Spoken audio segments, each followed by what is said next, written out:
All right, let's talk about mornings. We're going to completely rethink our relationship with them because this isn't about forcing yourself out of bed, it's about inviting yourself into a day that feels genuinely meaningful, right from that very first moment.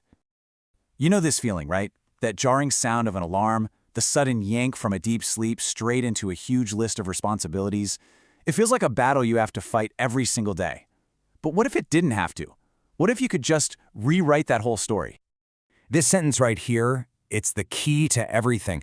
It shifts the whole focus away from some external force, like a blaring alarm, and puts it squarely on your own internal drive.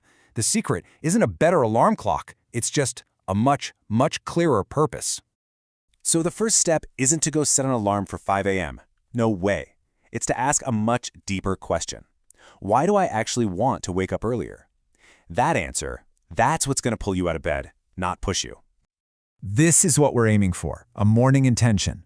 And let me be clear, this is not another item for your to-do list. It's a feeling, a state of being. It's a deeply personal reason that turns the first hours of your day into this precious, protected space that belongs only to you.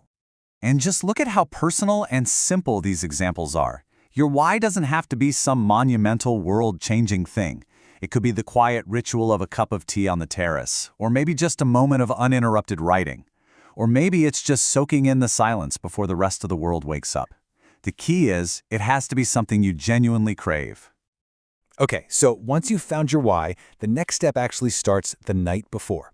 The whole goal here is to prepare your body and mind for rest, to create this soft landing into sleep. It's that preparation that makes the actual waking up feel so much gentler.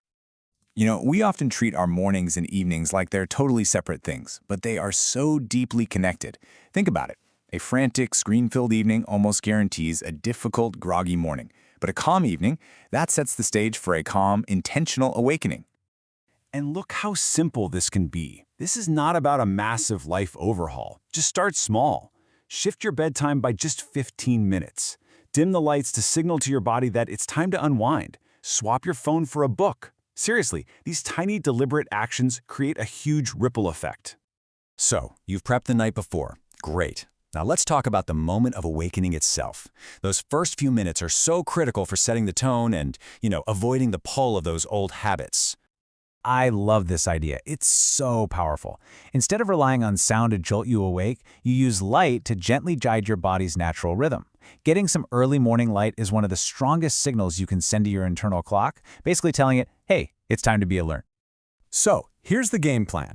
Within 30 minutes of waking up, get some light. If you can, step outside. If that's not possible, a bright lamp works great too.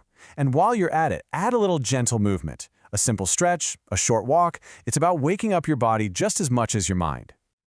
Now let's talk about how we turn this whole thing into a lasting habit. The key word here is rhythm. Your body absolutely thrives on predictability, and building a gentle, consistent rhythm is what makes these early mornings eventually feel totally effortless. Oh man, the temptation to sleep in on weekends is huge. I get it. But honestly, that's what throws this whole rhythm we're trying to build right out the window. By keeping your wake-up time pretty consistent, even on weekends, you're training your body. It stops seeing the morning as a shock and starts to anticipate it as a natural, maybe even pleasant part of your day. And then there's the snooze button, the mortal enemy of every good intention. The classic trick works for a reason. Put your alarm across the room. It forces you to actually get up. And also, think about the sound itself. Is it an emergency siren? Maybe try choosing a sound that feels less like a warning and a bit more like a welcome. This brings us to the final, and I think maybe the most beautiful piece of the puzzle. This is what really makes the new habit stick.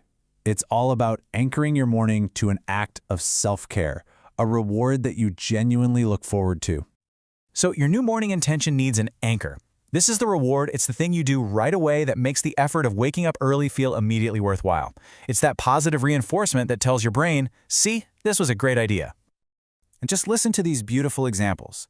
Your anchor doesn't have to be complicated at all. It could be the aroma of your favorite coffee brewing. It could be reading just one line of poetry that really speaks to you.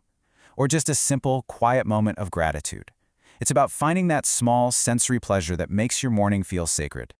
And this This is the ultimate transformation. When you have your why, your general preparation, and your anchor, the entire act of waking up just changes. It stops being about willpower and discipline, and it becomes an act of devotion to yourself, to your peace, to a day lived with real purpose. So I'll leave you with this to think about. Forget the pressure, forget the discipline. Just ask yourself, what small, meaningful act could make your morning feel like a gift? What will your morning be devoted to?